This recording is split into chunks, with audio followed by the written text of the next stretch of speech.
Segera download yang Quran disebut oleh Tadabbur, Al-Quran, dia meraih tafsir kebaikan. dalam genggaman Dan Anda. bulan Ramadan adalah bulan Al-Quran.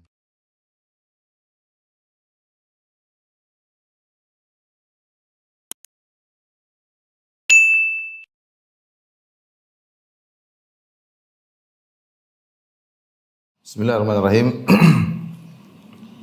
Assalamualaikum warahmatullahi wabarakatuh. Alhamdulillahi ala ihsani wa syukru lahu ala taufiqihi wa amtinani. Wa asyhadu an la ilaha illallah wahdahu la syarika lahu ta'ziman li sya'nih. Wa asyhadu anna Muhammadan abduhu wa rasuluhu da'ila ridwanih. Allahumma salli alaihi wa ala alihi wa ashabihi wa ikhwani. Para jamaah, para hadirin dan hadirat yang dirahmati Allah Subhanahu wa taala, pada kesempatan ini kita akan bahas beberapa dosa yang Allah menyegerakan hukumannya di dunia sebelum hukuman di akhirat. Sebelum kita membahas tentang dosa-dosa tersebut, ada beberapa kaidah yang terkait dengan hukuman terhadap dosa ya. Jadi yang perlu mungkin kita ketahui ya, beberapa kaidah terkait hukuman terhadap dosa. Kaidah yang pertama yang perlu kita ketahui adalah semua dosa, yaitu dosa apapun, memungkinkan untuk dihukum di dunia sebelum di akhirat. Untuk dihukum di dunia. Ya, dosa, artinya semua dosa potensi untuk memunculkan siksaan di dunia atau hukuman dunia. Semua dosa tanpa terkecuali. Ya. Oleh karenanya Allah Subhanahu wa taala berfirman, dalilnya banyak ya. Seperti firman Allah Subhanahu wa taala, "Wa ma asabaka min sayyi'atin famin nafsik, wa ma asabaka min sayyi'atin famin nafsik."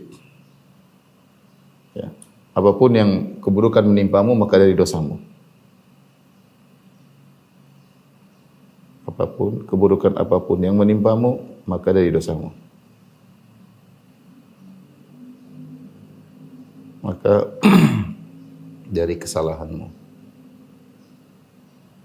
Kemudian juga misalnya firman Allah Subhanahu wa taala, ma asabakum min musibatin fa bima kasabat aydikum.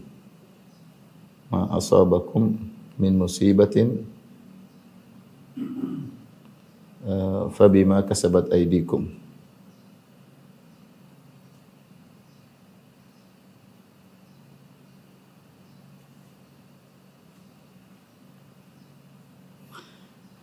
Musibah apa yang menimpa kalian adalah akibat ulah perbuatan kalian. Musibah apapun yang menimpa kalian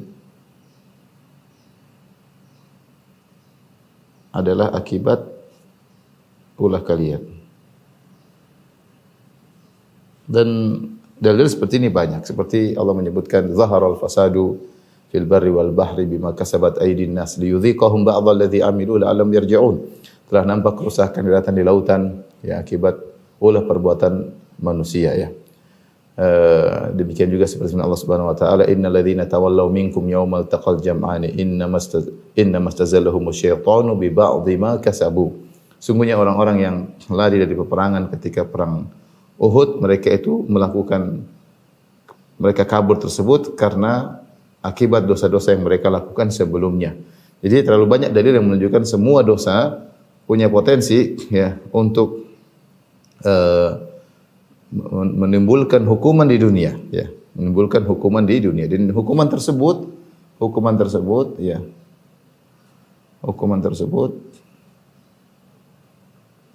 ya bisa menimpa ya hati ya, ini yang paling berbahaya, badan ya, atau harta ya. Hukuman tersebut bisa menimpa. Paling tidak minimal dosa yang dilakukan oleh seorang akan membuat hatinya menjadi keras, itu minimal ya. Menjadi hitam. Makanya dalam hadis disebutkan idza aznaba al-abdu dzamban nukitat fi qalbihi nuktatun sauda. Sungguhnya jika seorang melakukan dosa, maka ada titik hitam yang diletakkan di kalbunya ya.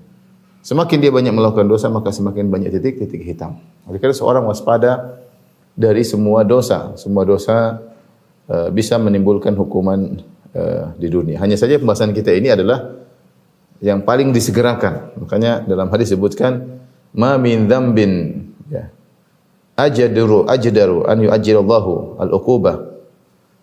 Tidak ada dosa yang paling pantas untuk disegerakan hukumannya. Ya. Ya, jadi menunjukkan yang lain juga ada kemungkinan dihukum di dunia, tapi ini yang paling pantas disegerakan. Ini yang paling pantas. Jadi saya ulangi kaidah yang pertama bahwasanya semua dosa memungkinkan untuk dihukum di dunia ya. Baik menimpa hati atau badan atau harta. Paling tidak menimpa hati, hukuman tersebut membuat kita susah untuk khusyuk dalam salat, membuat kita susah untuk terenyuh, membuat kita sombong, membuat kita angkuh, membuat kita riya, itu semua bisa jadi karena dosa-dosa yang kita lakukan. Jadi pasti ada hukumannya di dunia, cepat atau lambat tapi ada hukum. Semuanya berpotensi. Kemudian oleh karenanya kalau kita renungkan tentang HP yang kita miliki ini, betapa banyak titik hitam yang bisa menempel di hati kita gara-gara HP ini. Gara-gara HP ini orang katakan smartphone ya. Itu ya, alat yang canggih ya. Pinter ya, tapi terkadang buat orang menjadi kepintaran tanpa kesucian percuma. Dia pintar dalam banyak hal tetapi hatinya jadi kotor. Melihat banyak maksiat, mendengar banyak maksiat dan itu mempengaruhi hatinya. Makanya dalam 1 jam saja orang menggunakan HP tanpa takwa kepada Allah sudah bisa membuat banyak titik hitam di kalbunya. Wallahul musta'an. Ini kaidah yang pertama. Bosnya semua dosa apapun mungkinkan untuk dihukum di dunia. Kemudian yang kedua,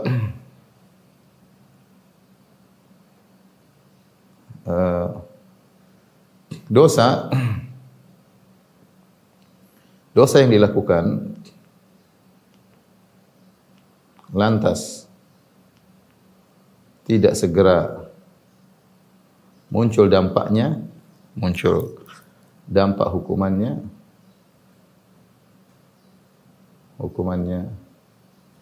di dunia,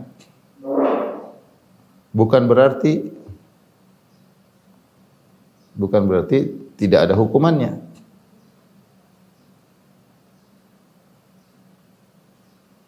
Kenapa? Karena bisa jadi datang walau ba'dahin, karena bisa jadi hukumannya ditunda. Hukumannya ditunda. Jadi hukumannya ditunda. Ini sangat berbahaya ya. Ini berbahaya karena banyak manusia ketika melihat dosa yang dilakukan tidak ada dampaknya, maka dia santai ya. Ketika dia melihat dosa dia lakukan, dia lihat ini, dia nonton ini, dia gibah fulan, dia menzalimi orang, dia merendahkan si fulan, dia menipu orang, dia melihat tidak ada dampaknya, maka membuat dia semakin berani untuk terus melakukan. Ini sangat berbahaya. Ini menyebabkan banyak orang ya semakin berani bermaksiat.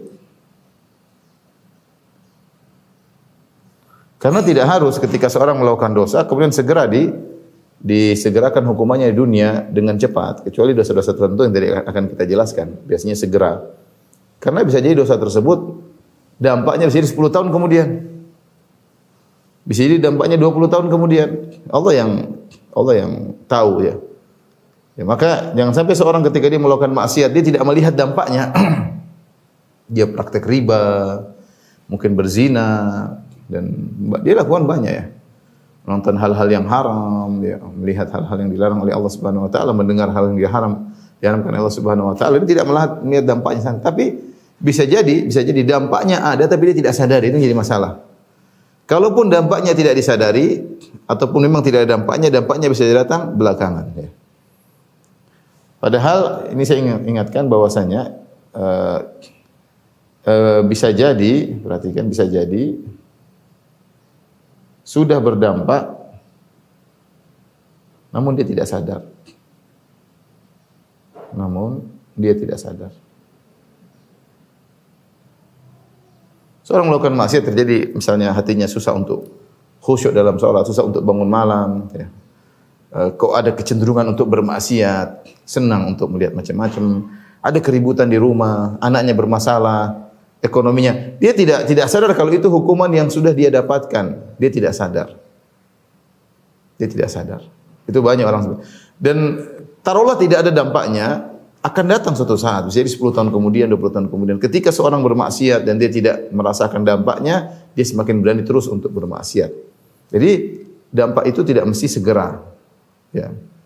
Kalaupun segera terkadang tidak disadari. Ya. Kenapa tidak disadari, ikhwan? Karena subhanallah, saya kalau lihat kejadian-kejadian di sekitar saya, ada orang-orang melakukan maksiat ini, kemudian Allah kasih hukuman seakan-akan hukuman tersebut natural. Seakan-akan bukan dari maksiat yang dia lakukan, hukuman tersebut. Seakan-akan sesuatu yang alami. Padahal kalau kita telusuri, musibah yang menimpanya tadi bukan sesuatu yang alami, memang itu adalah dari dosa yang dia lakukan. Namun saking halusnya musibah yang dia alami tersebut membuat seorang tidak sadar kalau itu akibat maksiat yang dia lakukan. Orang tidak sadar, itu sering terjadi. Sering terjadi. Dan kita mengamati dari kejadian di sekitar kita, kita paham bahwa ini akibat dosa yang pernah dia lakukan dulu. Tapi pelan-pelan sehingga seakan-akan sesuatu yang alami bukan akibat dosa yang dia lakukan. Sehingga tidak sadar, ini bahaya. Diberi hukuman oleh Allah, dia tidak sadar. Yang terbaik adalah orang dikasih hukuman, dia sadar, astagfirullah, ini kesalahan saya, ini dosa-dosa saya. Tapi banyak orang dikasih hukuman di dunia, dia tidak sadar, dia menyangka suatu perkara yang alami. Ini kaidah yang kedua. Baik, kaidah yang ketiga. Cukup ya, sebentar. Di bawahnya. Bentar ya. Kaidah yang ketiga.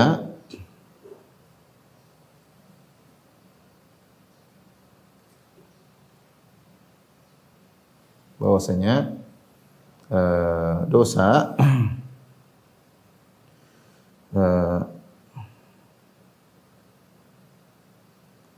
bahwasanya dosa, hukuman suatu dosa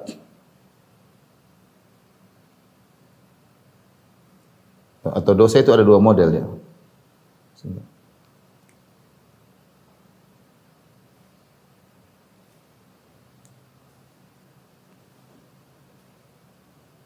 Dosa ditinjau dari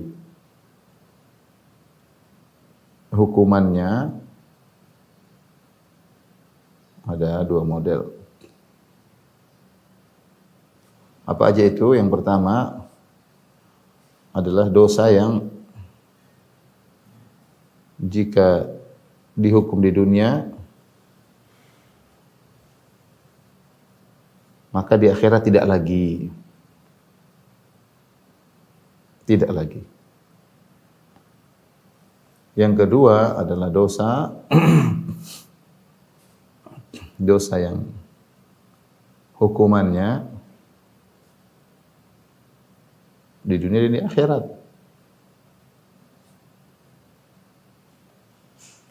Artinya apa? Hukuman di dunia itu tidak mengurangi hukuman di dunia sebagai pembuka muqaddimah, bukan mengurangi hukuman di akhirat. Artinya hukuman di dunia tidak mengurangi hukuman di akhirat.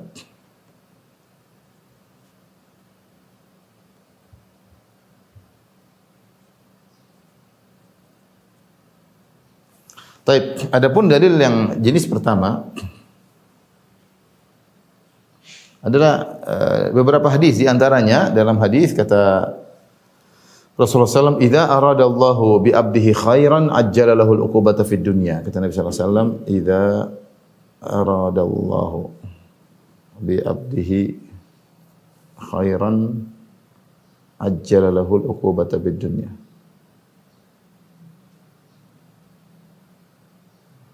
Wa idza arada bi 'abdihi syarran amsaka anhu hatta yu'afiya bihi yaumil qiyamah. Jika Allah menghendaki kebaikan pada seorang hamba, Allah segerakan hukumannya di dunia. Ya.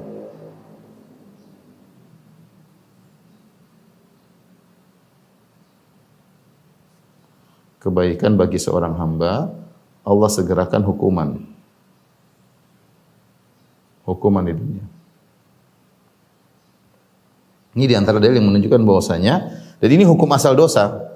Kalau kita katakan ini hukum asal, nomor satu ini hukum asal. Hukum asal seluruh dosa. Artinya apa? Kalau Allah sudah cicil hukumannya di dunia, akan mengurangi hukumannya di akhirat. Di antaranya hadis ini. Idza aradallahu bi 'abdihi khairan ajjalahu 'uqubata fid dunya. Kalau Allah menghendaki kebaikan bagi seorang hamba, Allah akan segerakan hukumannya di dunia. Wa idza arada bihi syarran, jika Allah menghendaki keburukan bagi seorang hamba, amsaka anhu hatta yuwaffiya bihi yaumil qiyamah. Allah tahan hukumannya sampai Allah penuhi nanti di akhirat kelak. Seperti firman Allah Subhanahu wa taala, ya. Terkadang Allah jadi Allah tunda sehingga hukumannya semakin parah. Seperti isyarat dalam firman Allah Subhanahu wa taala, wala tahsabanna Allah ghafilan amma ya'malu adh-dhalimun innama yu'akhiruhum liyaumin tashkhasu fihi al-absar. Janganlah engkau menyangka bahwasanya Allah lalai dari orang yang berbuat zalim. Allah biarin, bukan berarti Allah tidak tahu, Allah tahu. Kenapa Allah tidak turunkan azab? Allah tunda. Innama yu'akhiruhum, sungguhnya Allah menunda siksaan terhadap mereka liyaumin tashkhasu fihi al-absar. Nanti di hari kiamat tatkala mata mereka terbelalak. Jadi Allah tunda sengaja.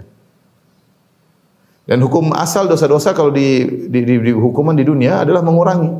Seperti Nabi SAW mengatakan, ma yusibul muslim min wasabin wala nasabin wala hammin wala hazanin wala adan hatta syauka yushakuha illa kafarallahu bihi khatayahu. Tidak adalah seorang hamba ditimpa dengan musibah, baik sakit, keletihan, ya, kesedihan, gundah gulana, kegelisahan, gangguan dari orang lain, sampai duri yang menusuknya, kecuali akan menebus dosa-dosanya pada hari kiamat, ya, sebagai penggugur dosa-dosa. Maka dalam hadis disebutkan seorang senantiasa dikasih musibah, ya, sampai dia berjalan bertemu Allah tanpa ada walaisa alaihi khati'ah, tidak punya dosa sama sekali.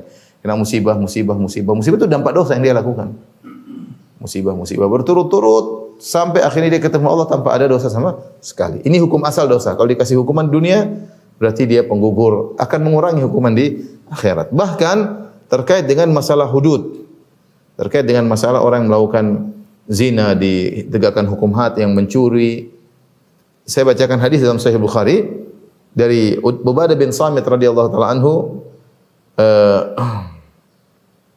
bahwasanya Rasulullah SAW bersabda, "Bai'uni ala alla tusyriku billahi syai'an wa la tasriqu wa la taznu wa la taqtulu auladakum wa la ta'tu bi buhtanin yastaftarunahu baina aydikum wa arjulikum wa la ta'su fi ma'ruf." Baiatlah kepadaku wahai para sahabatku, kata Nabi sallallahu alaihi wasallam. Baiat untuk apa? Agar tidak kalian, yaitu kalian berbaiat, bersumpah setia untuk tidak berbuat syirik kepada Allah sama sekali. Kalian tidak mencuri dan kalian tidak berzina dan kalian tidak membunuh anak-anak kalian dan kalian tidak mendatangkan kedustaan yang kalian buat-buat di depan kalian, wala ta'su fi ma'ruf, dan jangan kalian bermaksiat, ya. Fi ma'ruf, yaitu kalau diperintah oleh pemimpin maka jangan kalian membangkang, ya. Kemudian kata Nabi sallallahu alaihi wasallam, "Faman wafa minkum fa ajruhu 'ala Allah." Siapa yang menjalankan baiat ini, dia tidak melakukan hal-hal yang tadi dilarang, maka pahalanya di sisi Allah Subhanahu wa taala. Wa man asaba min dzalika syai'an, ini yang kita perhatikan dalam Sahih Bukhari, kata Nabi, "Wa man asaba min dzalika syai'an." Barang siapa yang melakukan sebagian yang dilarang tadi, entah dia berzina, entah dia mencuri, fa uqiba fid dunya, lalu dia dihukum di dunia, fa huwa kafaratun lahu, maka itu menjadi kafarah baginya, ya. Jadi ini hukum asal dosa. Bahkan kalau orang mencuri kemudian ditangkap, dipotong tangannya, dia tidak dihukum lagi di akhirat. Kalau orang berzina kemudian dicambuk atau kalau sudah menikah dirajam, dia tidak dihukum lagi di akhirat. Mohon maaf. Jadi kalau dihukum di dunia mencuri, potong tangan, dihukum di dunia, tidak dipotong lagi di akhirat. Ada orang berzina ketahuan dicambuk atau dirajam, maka tidak dihukum lagi di akhirat. Karena kata Nabi sallallahu alaihi wasallam, "Faman wa man asaba min dzalika syai'an," siapa yang melakukan dosa-dosa yang tadi kami katakan, fa uqiba fid dunya, lantas dihukum di dunia, fa huwa kafaratun lahum, maka ini menjadi kafarah baginya. Ya. Ini dalil. Dan namun, ya, yang perlu kita perhatikan, tidak boleh meskipun kita tahu bahwasanya kalau orang dihukum di dunia lantas dikurangi hukumannya di akhirat, namun bukan berarti dia berminta kepada Allah, "Ya Allah, hukumlah aku di dunia." Jangan. Kalau Allah kasih musibah, ya sudah terima. Tapi hendaknya dia minta ampun. Allah ampuni aku, ya. Rabbighfirli, di antara makna Rabbighfirli yaitu ya Allah, ampunilah dosaku, jangan kau berikan dampak dosaku di dunia, apalagi di akhirat. Itu makna Rabbighfirli. Allah maghfirli. Ya, sering saya sampaikan karena al-maghfirah maknanya adalah asalnya adalah dari mikfar. Mikfar adalah helm yang dipakai oleh prajurit dalam peperangan yang fungsinya dua, menutup kepalanya dan mencegah hantaman pedang dari pedang musuh. Kalau kita maknakan dalam masalah dosa, kalau kita berkata Rabbi ghufirli atau Allah maghfirli atau ghufranaka, ya Allah ampunilah aku, maksudnya ya Allah tutuplah dosa-dosaku, jangan kau umbar dosa-dosaku di dunia maupun di akhirat. Yang kedua, hindarkanlah aku dari dampak dosa yang aku lakukan. Hindarkanlah aku dari dampak dosa yang aku lakukan. Seharusnya aku dapat dampak di dunia, tidak jadi. Kenapa? Karena beristighfar. Jadi meskipun kita tahu bahwasanya kalau ada musibah yang menimpa kita akan mengurangi hukuman kita di akhirat, tapi yang paling utama adalah kita minta ampun. Dalam satu hadis yang diriwayatkan Imam Muslim, saya bacakan. Dari Anas bin Malik radhiyallahu taala anhu, anna Rasulullah sallallahu alaihi wasallam ada rajulan minal muslimin. Satu hari Rasulullah sallallahu alaihi wasallam menyenguk seorang yang sedang sakit dari kaum muslimin. Qad khafat fasara mithlal farkh. Dia sudah sangat kurus seperti anak burung yang baru lahir, kurus kerempeng, tidak punya tenaga, sangat lemah. Lemah sekali. Dia sakit tapi kondisinya parah, tidak seperti orang biasa. Orang sakit kadang ya tidak sampai kurus, sampai tidak lemah, sakit tapi masih ada energi, masih ada kekuatan. Ini sakitnya parah, sangat lemah, kurus, kerempeng, sampai tidak punya kekuatan sama sekali. Maka Rasulullah SAW melihat ada keanehan. Maka Rasulullah SAW bertanya, hal kunta tad'u bi syai'in aw tas'aluhu iyyahu? Apakah kau pernah berdoa dan minta sesuatu atau kau minta suatu hal kepada Allah Subhanahu wa taala? Rasulullah heran, kok sakit sampai kayak begini? Maka qala na'am, kata orang sakit tersebut, dia mengatakan, iya Rasulullah, saya pernah berdoa sesuatu kepada Allah. Kuntu aqul, aku pernah berdoa, Allahumma ma kuntu mu'aqibi, Allahumma ma kunta mu'aqibi bihi fil akhirah fa'ajilhu li fid dunya. Yang artinya, ya Allah, dosa apa saja yang kau akan hukum aku di akhirat, segerakan di dunia. Subhanallah.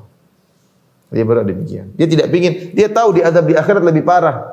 Makanya dia minta diadab di dunia saja, jangan di akhirat. Kalau di akhirat lebih mengerikan, siksaan yang tidak bisa ditahan, sangat pedih, mengerikan, api, panas dan macam-macam. Maka dia berdoa, Allahumma ma kunta muaqibi fil akhirah fa'jilhu fid dunya. Dia mengatakan, ya Allah, dosa apa yang kau akan adab aku di akhirat, segerakanlah di dunia. Subhanallah. Akhirnya dia dikasih penyakit seperti itu. Faqala Rasulullah sallallahu alaihi wasallam, tegur kata Rasulullah sallallahu, subhanallah la tutiquhu. Kata Nabi, Maha suci Allah, kau tidak mampu. Kalau Allah segerakan pun kau tidak mampu di dunia. Kau tidak mampu. Afala qulta, tidakkah kau berdoa, Allahumma atina fid dunya hasanah wa fil akhirati hasanah wa qina adzabannar. Kenapa kau tidak berdoa dengan doa demikian? Ya Allah, berikanlah aku kebaikan di akhirat, yaitu di surga.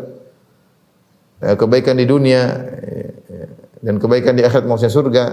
Wa qina adzabannar, dan jauhkanlah aku dari azab neraka jahanam. Akhirnya fada Allah lahu fasyafahu. Artinya akhirnya Nabi doakan orang ini, akhirnya Allah sembuhkan. Jadi maksud saya ingin menyampaikan bahwasanya meskipun hukum asal seluruh dosa kalau kita dihukum di dunia itu mengurangi kesiksaan kita kalau di akhirat, bukan berarti kita minta disiksa di dunia. Tidak, kita minta diampuni. Agar kita tidak mendapatkan dampaknya di dunia apalagi di akhirat, dengan banyak istighfar kepada Allah. Makanya benar sabda Nabi sallallahu alaihi wasallam, tuba liman wajada fi sahifati istighfaran katsiran. Sungguh beruntung orang yang mendapati dalam catatan amalnya banyak istighfar. Baik, model dosa yang kedua yang kita bahas sekarang ini adalah dosa yang hukumannya di dunia dan di akhirat. Hukumannya di dunia tidak mengurangi hukuman di akhirat.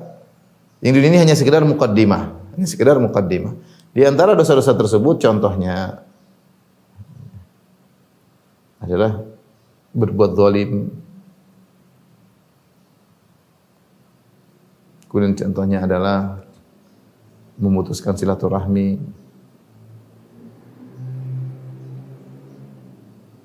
Di antaranya adalah durhaka kepada kedua orang tua.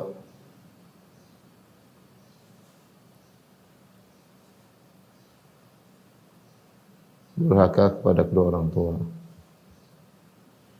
ortu ya. Ini di antaranya. Nanti ada al-kadzib wal khiyanah, di antaranya berkhianat, dusta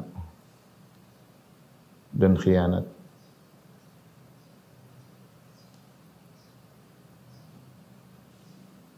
Dalil-dalilnya akan kita jelaskan. Dia ada dosa-dosa yang diberi hukuman dunia itu bukan pengurang tapi muqaddimah sebelum dia mendapatkan siksaan yang lebih parah di akhirat. Wal iyadzubillah.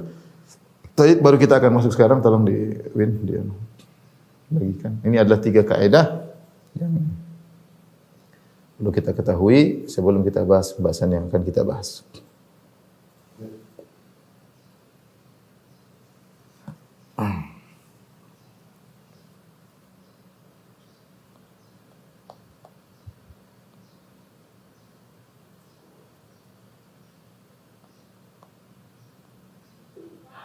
Baik.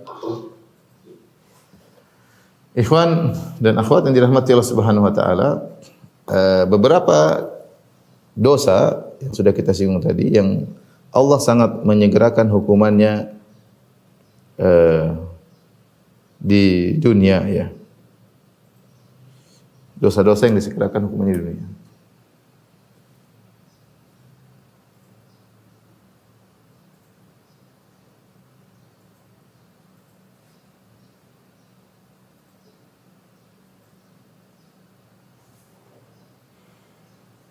Namun tidak mengurangi hukuman di akhirat ya.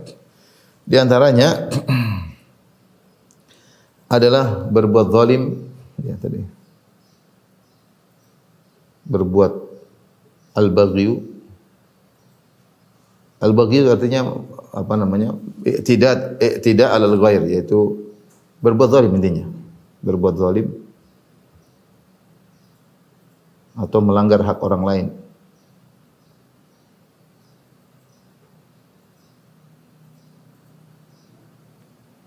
Yang kedua di antaranya qati'atur rahim. Memutuskan silaturahmi.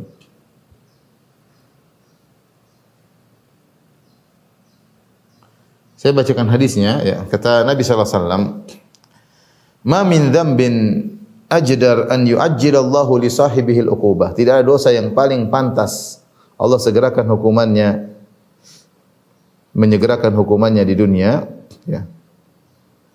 Li sahibihi bagi pelakunya al-uqubata fid dunya ma'a ma yaddakhiru fil akhirah. Disertai dengan siksaan yang Allah simpan untuk di akhirat. Mithl baghi wa qati'atir rahim. Ya, seperti berbuat zalim dan memutuskan silaturahmi. Ini bahaya dua dosa ini. Ini paling cepat Allah beri hukuman kepada orang yang melakukan al-baghyu dan qati'atir rahim di dunia dan itu tidak mengurangi siksaannya di akhirat. Ini sekedar muqaddimah dan akan disampaikan siksaan yang lebih parah.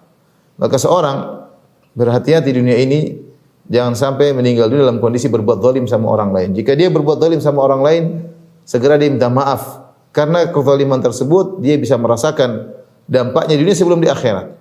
Ya, dampaknya di dunia sebelum di akhirat. Dan banyak kenyataan kita lihat, kezaliman ini macam-macam. Kezaliman berkaitan dengan harta orang, kezaliman berkaitan dengan darah orang lain, kezaliman berkaitan dengan harga diri orang lain. Kata Nabi sallallahu alaihi wasallam, innama amwalukum ya apa namanya wa aradukum ya wa dima'ukum inna dima'akum wa amwalakum wa aradakum haramun 'alaikum ka hurmati yaumikum hadza fi baladikum hadza fi syahrikum hadza. Nabi ketika haji wada Nabi SAW berkata, ketahuilah bahwasanya harta kalian haram, darah kalian haram dan harga diri kalian haram, tidak boleh dilanggar. Sebagaimana kehormatan tanah Mekah, sebagaimana kehormatan bulan haram dan sebagaimana kehormatan hari ini. Maka inilah kezaliman terkadang dengan darah, terkadang terkait dengan harta, terkait dengan harga diri orang lain. Mungkin kalau orang soleh biasanya dia tidak berbuat zalim dari sisi mukul orang. Dia enggak mukul orang, dia tahu itu enggak boleh. Bahaya ya. Semua akan dihisab oleh Allah Subhanahu wa taala. Hatta latmah, sampai tamparan pun akan ada hisabnya pada hari kiamat kelak. Tapi ini zalim. Dan biasanya Rasulullah sebutkan paling pantas untuk disegerakan di dunia adalah perbuatan zalim. Belum tentu Allah segerakan ya. Ya, tetapi paling pantas untuk disegerakan perbuatan zalim terkait dengan tubuh atau harta, seorang mengambil harta orang lain ya. Paling cepat Allah beri hukuman di dunia. Demikian juga dan banyak orang bertakwa biasanya tidak mengambil harta orang, tidak memukul orang, tapi terkadang orang yang soleh menjatuhkan orang dari sisi harga dirinya. Ini yang sering terjadi. Menggibah orang lain, menuduh yang tidak ya. Sehingga Allah Subhanahu wa taala memberi hukuman yang segera. Saya pernah ketemu dengan seorang, kalau zalim subhanallah banyak orang berbuat zalim kemudian disegerakan hukumannya di dunia. Ada orang kawan dia pengurus masjid, dia cerita intinya maknanya ketika dia orang tuanya meninggal atau kakeknya meninggal, maka harta diambil oleh om-omnya yang tua, sementara bapaknya tidak diberi bagian kecuali sedikit. Tapi bapaknya bilang kalian sabar ya. Benar hartanya diambil oleh om-omnya, dinikmati oleh sepupu-sepupunya. Tapi sebenarnya 8 tahun kemudian mulailah seluruhnya berguguran. Ini sakit, ada yang celaka, ada yang semuanya kena. Allah tidak segerakan tapi Allah tunggu 8 tahun. Ini yang saya bilang tadi bahaya. 8 tahun, 10 tahun. Terkadang seorang berbuat zalim, kemudian Allah tegur dia, Allah hukum dia di dunia dan dia tidak merasa itu sebagai dampak dari dosa yang dia lakukan. Karena dosa yang dia pernah lakukan lama, 8 tahun yang lalu, 10 tahun yang lalu. Kemudian ketika Allah memberi hukuman tersebut sangat natural, pelan-pelan. Seakan-akan kecelakaan biasa, seakan-akan sakit parah biasa. Tetapi subhanallah, satu persatu dari mereka mulai terkena dan mulai binasa. Kawan saya tersebut cerita. Dia merasa itu akibat dari perbuatan mereka ya. Karena berbuat zalim, makan harta orang lain ya. Sementara mereka yang mengalami tidak merasa karena saking naturalnya, saking pelannya, lembutnya, pelan-pelan tidak dirasakan ya. Sehingga mereka kemudian dihukum tanpa mereka sadar. Ini contoh yang saya lihat juga dengan mata kepala saya sendiri, artinya dahulu ada sebagian orang, sebagian dai yang suka menjatuhkan harga diri saudaranya tanpa hak, dengan kedustaan, dituduh yang tidak-tidak, mencemarkan nama baiknya, membuat pengajiannya bubar, buyar tanpa ada hak. Setelah berjalan bertahun-tahun, mungkin 10 tahun, 20 tahun, apa yang dia berikan kepada orang, dia juga mengalami hal tersebut. Dia ditinggalkan oleh murid-muridnya, dijelek-jelekan, dijatuhkan harga dirinya. Dan dia tidak sadar. Dia menyangka itu hal yang biasa. Dia tidak minta maaf kepada teman-teman yang pernah dia zalimi. Tidak, santai aja. Apa yang dia lakukan pada saudaranya 10-20 tahun lalu dialami sekarang. Saya mengamati, saya lihat ini dampak. Menurut saya itu dampak yang dulu. Dan itu terjadi, bukan cuma dia saja, banyak orang yang menjelek-jelekan gurunya, dia dijelek-jelekan oleh muridnya. Itu terjadi. Ya. Cepat atau lambat. Kalau dia sadar, alhamdulillah. Kalau dia enggak sadar, itu zalim berkaitan dengan harga diri orang lain. Zalim berkaitan dengan harga diri orang lain. Orang sekarang arogan ketika memiliki kekuatan, memiliki backingan, dia melakukan apa yang dilakukan. Kalau Allah tidak balas di dunia, akhirat jadi masalah besar. Masalah besar. Kecuali dia bertobat kepada Allah Subhanahu wa taala. Jadi perbuatan zalim ini hati-hati, ikhwan. Jangan kita lakukan. Makanya kata Imam Syafi'i rahimahullah taala, bi'saz zad ila al-ma'ad al-udwanu 'ala al-ibad. Ya, bi'saz zad ila al-ma'ad al-udwanu 'ala al-ibad. Seburuk-buruk bekal untuk menuju hari kebangkitan adalah berbuat zalim kepada orang lain. Kesimpulan ilmu seluruhnya yang kita pelajari adalah jangan berbuat zalim sama orang lain. Makanya ketika ada seorang menulis surat kepada Ibnu Umar, "Anuktub ilayya al-ilma kullahu." Kata dia, "Wahai Ibnu Umar, tuliskanlah kepadaku seluruh ilmu yang kau ketahui." Tentu banyak. Kata Ibnu Umar, "Al-ilmu katsir." Ilmu itu banyak, tapi kesimpulannya ini stata'ta antal qallah, kalau kau mampu untuk bertemu dengan Allah, bertemu Allah Subhanahu wa taala ya. Khafifadh dhahr, khamisal batan, kafal lisan. Kalau kau mampu untuk bertemu dengan Allah dalam kondisi khafifadh dhahr, yaitu punggungmu ringan, kau tidak menanggung hak-hak orang lain. Ya. Khamisal batan, dalam kondisi perutmu kosong, yaitu kau tidak makan dari harta orang lain, itu kau tidak zalimi orang. Kau tidak menanggung hak orang lain, kau tidak zalimi orang. Kafal lisan, kau tahan lisanmu, kau tidak zalimi orang. Ini semuanya tidak zalim. Jadi Ibnu Umar mengatakan intinya kau mati jangan zalim. Kalau ingin selamat, ini kesimpulan ilmu. Percuma orang belajar ilmu tapi dia zalim kepada orang terdekatnya, zalim kepada anaknya, zalim kepada istrinya, zalim kepada suaminya, zalim kepada tetangganya, percuma. Apa yang mau dia dapatkan dari ilmu tersebut? Ilmu itu mengantarkan Anda untuk tidak berbuat zalim sama sekali. Ini kesimpulan dari Ibnu Umar radhiyallahu taala anhuma. Kalau kau mampu faf'al, maka lakukanlah. Ya. Yang keempat kata dia mulaziman jama'atal muslimin, kau tidak membangkang, tidak memberontak, maka lakukanlah. Jadi tiganya jangan berbuat zalim. Jangan berbuat zalim kepada berkaitan dengan hak orang lain, jaga perut jangan sampai makan harta orang lain, jaga lisan jangan sampai menjatuhkan harga diri orang lain, dan jangan memberontak sehingga menumpahkan terjadi pertumpahan darah di antara dalam suatu negeri. Maka lakukanlah, kata Ibnu Umar, faf'al, maka lakukanlah. Terus Ustaz, bagaimana kalau kita sudah terlanjur berbuat zalim? Ya. Jadi tapi saya perlu ingatkan ya. Ya. Jika seorang berbuat zalim,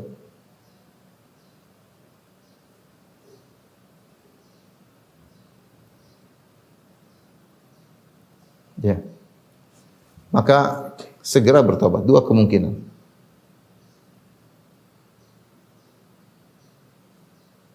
Pertama, segera bertobat. Kalau dia bertobat selesai, insya Allah tidak ada hukuman. Hukumannya diangkat. Hukuman diangkat.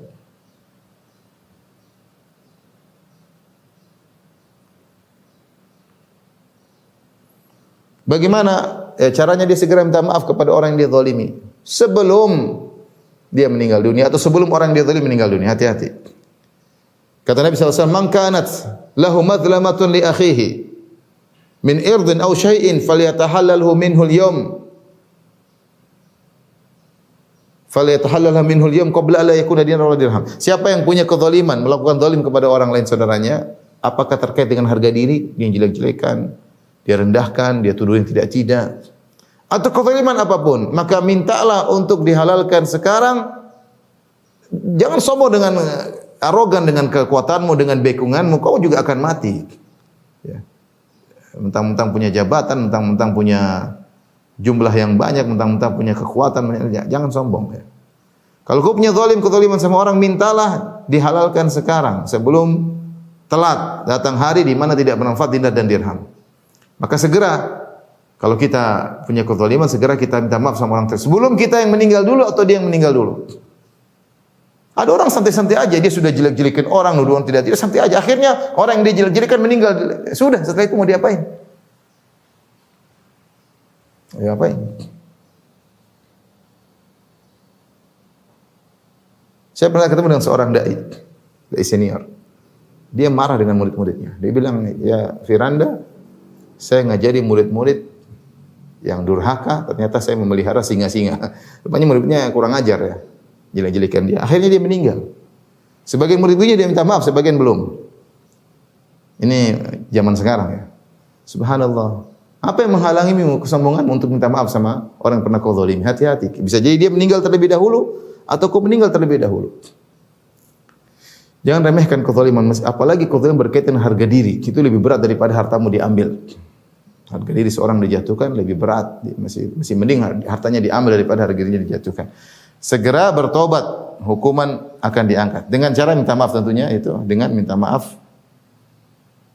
minta dihalalkan. Taib, jika tidak bertobat,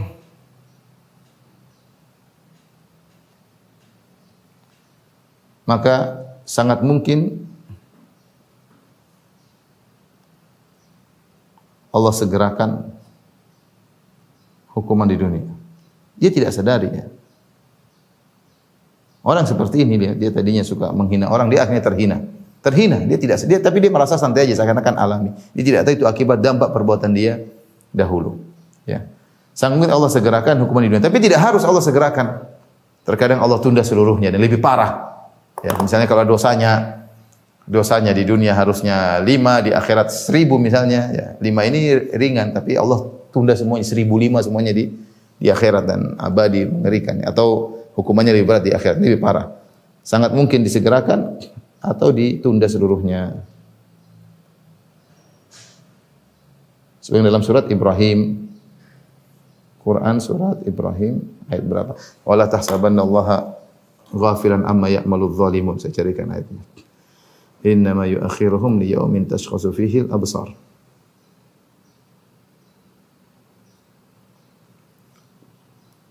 Ayat 42.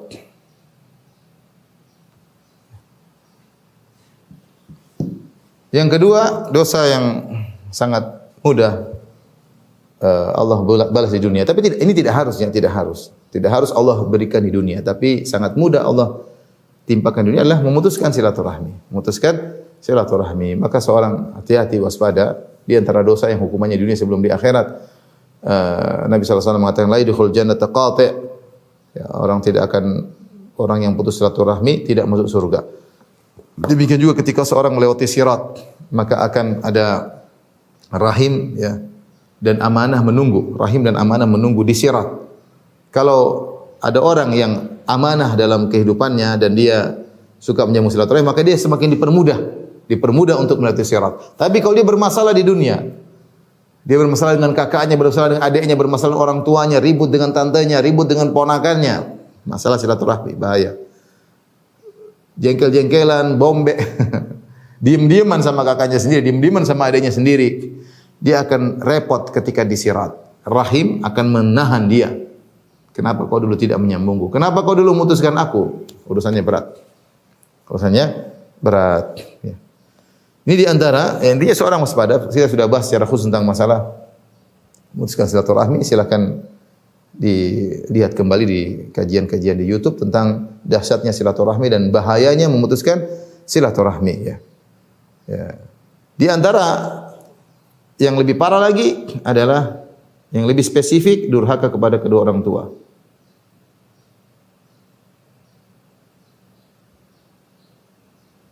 Durhaka kepada kedua orang tua. Ini juga dosanya sangat disegerakan, ya. Hukumannya di dunia sebelum di akhirat. Kata Nabi sallallahu alaihi wasallam dengan hadis, dalam satu hadis yang disahihkan oleh Syekh Al-Albani rahimahullah taala, "Ithnani yu'ajjiluhumallahu fid dunya al-baghi wa uququl walidain." Dua perkara yang Allah segerakan hukumannya di dunia adalah berbuat zalim dan durhaka kepada kedua orang tua. Durhaka kepada orang tua adalah pemutus silaturahmi yang lebih spesifik. Ya, silaturahmi yang paling agung adalah berbakti sama orang tua, sehingga dibuat istilah birrul walidain. Dan memutuskan silaturahmi yang paling parah adalah durhaka kepada orang tua, maka dibuat istilah sendiri, yaitu uququl walidain. Orang durhaka sama orang tuanya sudah kita lihat banyak, segera diberi hukuman di dunia sebelum di akhirat. Namun dia tidak sadari, ya. Terkadang ribut di keluarganya, terkadang kesakitan, sakit yang tidak sembuh-sembuh. Kenapa? Durhaka sama orang tuanya. Sekarang sulit, wanita durhaka sama orang, terkadang sulit melahirkan, ya. Macam-macam. Subhanallah. Orang terkadang lihat ini karena dia durhaka sama orang tuanya, ya. Penderitaan-penderitaan yang dia alami, terkadang anak-anaknya yang durhaka sama dia karena durhaka sama orang tuanya. Kita enggak tahu, terserah Allah, Allah kasih hukuman seperti apa, tapi orang durhaka sama orang tuanya, dia pasti menderita. Entah menderita dari sisi batin, dari sisi ekonomi, dari sisi kesehatan, wallahu alam, yang jelas sangat berbahaya, sangat berbahaya.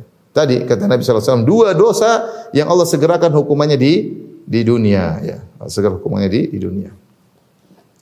Dosa yang lain adalah, dalam riwayat yang lain adalah berkhianat, ya. Dusta dan khianat.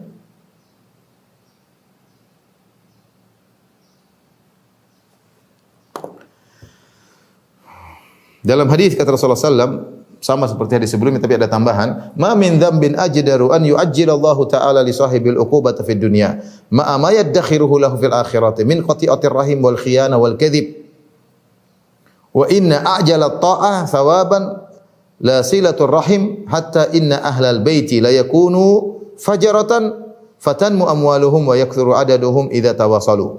Hadis ini hadis dari Abu Bakrah radhiyallahu taala anhu. dan disahihkan oleh Syekh Albani. Saya bacakan maknanya. Tidak ada dosa yang paling cepat Allah segerakan hukumannya bagi pelakunya di dunia, disertai dengan hukuman yang Allah tunda nanti di akhirat kelak, seperti dosa memutuskan silaturahmi, khianat dan dusta. Khianat dan dusta. Dan sungguhnya ketaatan yang paling cepat pahalanya disegerakan. Wa inna a'jala at-ta'ati sawaban, ketaatan yang paling cepat pahalanya. Kalau itu tadi dosa hukuman disegerakan, pahala juga disegerakan di dunia sebelum di akhirat. La silaturahim. Subhanallah. Silaturahim ini ganjaran dunia lebih cepat, belum ganjaran di akhirat. Kemudian kata Nabi, hatta inna ahlal bait, bahkan satu keluarga la yakunu fajr, orang-orangnya adalah fajir, tukang maksiat, tukang mungkin mungkin nonton macam-macam, mungkin minum khamar, fajir kata Nabi. Ada keluarga yang fajir, fatanmu amwalum, tapi harta mereka bertambah dan jumlah mereka semakin banyak ketika mereka menyambung silaturahmi. Orang berikan ganjaran duniawi di silaturahmi, urusan dia maksiat, urusan nanti di akhirat. Tapi ketika silaturahmi, meskipun dia pelaku maksiat, ternyata Allah tambah hartanya dan Allah tambah jumlah mereka, anaknya banyak dan yang lainnya. Nah, di antara yang segera diberi hukuman di dunia adalah dusta dan khianat. Ini juga ngeri ya. Dia dusta, dia bohong, mungkin dia senang-senang di awal, banyak orang dia tipu, tapi akan segera datang hukumannya. Dia buat perjanjian, ternyata dia berkhianat. Main belakang berkhianat, tidak sesuai dengan yang disepakati. Benar, dia untung, ekonomi untung, secara kedudukan mungkin dia untung, tapi akan datang hukumannya cepat atau lambat, bahkan disegerakan. Hati-hati seorang berdusta, kelihatannya dia untung banyak, kelihatannya dia menang, tapi jangan kau senang, sebentar aja kesenangan, sebentar lagi akan datang musibah menimpamu. Kau akan diliputi dengan kesedihan, dengan kekhawatiran, dengan gonda gulana. Allah cabut kebahagiaanmu dan banyak. Kenapa? Suka dusta dan khianat. Dan kau akan dikhianati juga bisa jadi. Taib, kita tidak akan bahas tentang dusta dan khianat secara panjang lebar karena penjelasan secara khusus. Berikutnya adalah suka keburukan tersebar di kaum muslimin. Suka. Kata Allah Subhanahu wa taala dalam surat An-Nur, innal ladzina yuhibbuna an tashi'al fahishatu fil ladzina amanu lahum adzabun alimun fid dunya wal akhirah wallahu ya'lamu antum la ta'lamun, dalam surat An-Nur ayat 19. 24 ayat 19. Kata Allah Subhanahu wa taala, innal ladzina yuhibbuna an tashi'al fahisha. Sungguhnya orang-orang yang suka perbuatan keji tersebar fil ladzina amanu, tersebar di kalangan kaum muslimin. Suka kalau wanita buka aurat, tabarruj, suka kalau tempat prostitusi tersebar di mana-mana, suka kalau film porno tersebar di mana-mana, suka kalau film Hollywood dinonton oleh banyak orang, suka kalau film Korea semua orang nonton. Dia suka, senang kehidupan seperti glamor, seperti senang. Lahum adzabun fid dunya wal akhirah. Bagi mereka azab di dunia dan akhirat. Di dunia Allah kasih azab sebelum di akhirat. Azab macam-macam. Penderitaan, kegelisahan, kesengsaraan. Dia senang kalau tersebar seperti itu. Dia tidak suka kalau semuanya ikut syariat, dia enggak suka. Orang seperti ini akan mendapatkan, baru dia suka saja dia sudah mendapatkan seperti itu. Apalagi dia yang ikut meramaikan, dia yang memfasilitasi semua itu. Akan dapat azab di dunia sebelum di akhirat. Akan dapat azab di dunia sebelum di akhirat. Maka waspada.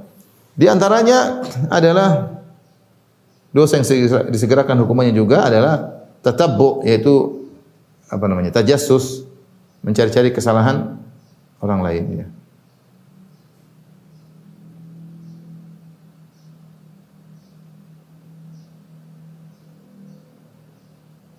Aib saudaranya. Dalam satu hadis dari Abi Barzah Al-Aslami radhiyallahu anhu, Rasulullah SAW bersabda, "Ya ma'syara man amana bilisanihi wa lam yadkhulil imanu qalbahu." Wahai orang-orang, ma'syara man amana bilisani, yang hanya beriman sekedar lisannya, wa lam yadkhulil imanu qalbahu, sementara iman belum masuk ke dalam hatinya. La taqtabul muslimin, jangan kalian menggibah kaum muslimin. Wa la tattabi'u auratihim, jangan kalian mencari-cari kesalahan mereka, cari-cari aib mereka, dicari-cari, dikumpulin, ini macam-macam lah. Masuk ke dunia maya cari-cari.